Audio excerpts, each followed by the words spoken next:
பார்க்கறதுக்கு முன்னாடி அவர் பார்த்து வச்சுட்டாரு. ஆனா அவரை நம்பல, அவரை விசுவாசிக்கல, அவர் பாதையில போல.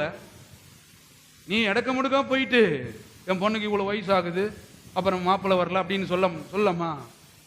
நான் சொல்லுகிறேன், அடிக்கடிக்கு சொல்லுவேன், இங்க இருந்து செய்யூர்ல புறாக்குளத்து வழியா போனா 10 நிமிஷத்துல நடந்து போயிடலாம். வடக்கு செய்யூர் இல்லையா, மேற்கு செய்யூர் வழியை பிடிச்சிட்டு அங்க போய் வானாம் பக்கத்தில் போய் வடக்கு செய்யூர் எங்கன்னு கேட்டா, எங்கேருந்து வரீங்கன்னா செய்யூர்ல இருந்து வரணும். அது சொல்லுவாங்க, ஆவி முட்டாள்.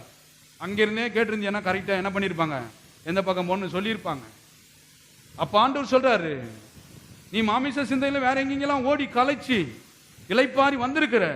ஆண்டவர் சொல்றாரு, என்னை கேட்டிருந்தா உன் மகனுக்கான உன் பிரச்சனைக்கான ஆட்டுக்குட்டியை நான் பார்த்து கொண்டிருப்பேன். எத்தனை பேர் விசுவாசிக்கிறீர்கள்? நான் தான் எதை குறிச்சும் கவலைப்படுறது கிடையாது.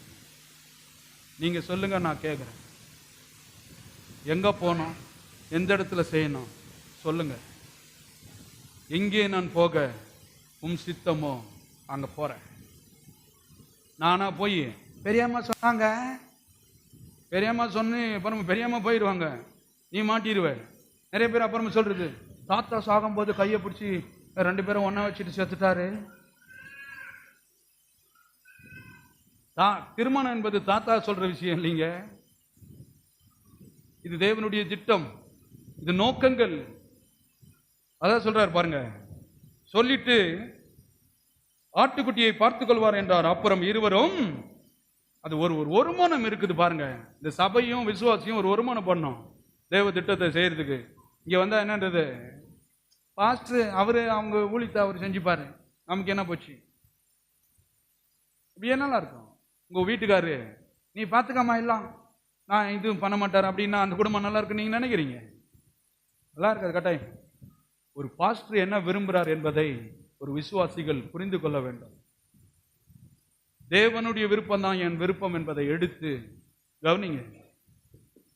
தேசத்தில் ஒரு பையன் சொன்ன பாருங்க, நீதிமானுடைய வம்சம் பூமியில் வளர்த்திருக்கும். இது சேர்க்கறதுக்கு யாரும் இல்லை. இதெல்லாம் பார்த்தீங்கன்னா ஒரு மாதிரியா இருக்கும். இவங்க எதெல்லாம் பண்ணிட்டு இருப்பாங்க பாருங்க.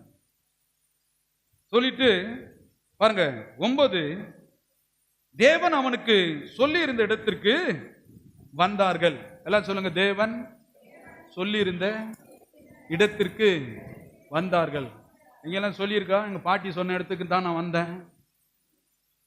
இல்ல முட்டாள்தனமான ஒரு காரியங்களை சொல்லிட்டு சொல்றது, சொந்தம் விட்டு போயிருக்கூடாதுன்னு பண்ணிட்டேன். பெரிய ஆபத்து காத்திருக்கோம். இது சொந்த விஷயம் கிடையாது, இது சென்டிமெண்ட் விஷயம் கிடையாது, இது எமோஷனல் ஆகிற விஷயம் கிடையாது. இதெல்லாம் தேவனுடைய திட்டங்கள். நூற்றுக்கணக்கான வருஷங்கள் இந்த பூமியில நாம் வாழ வேண்டும், சந்ததிகள் வளர்த்திருக்க வேண்டும். அதனால தேவனுடையத்தில் என்ன சித்தம் என்பதை கேட்டு அறிந்து கொள்வது ரொம்ப ரொம்ப முக்கியமான ஒரு விஷயம்.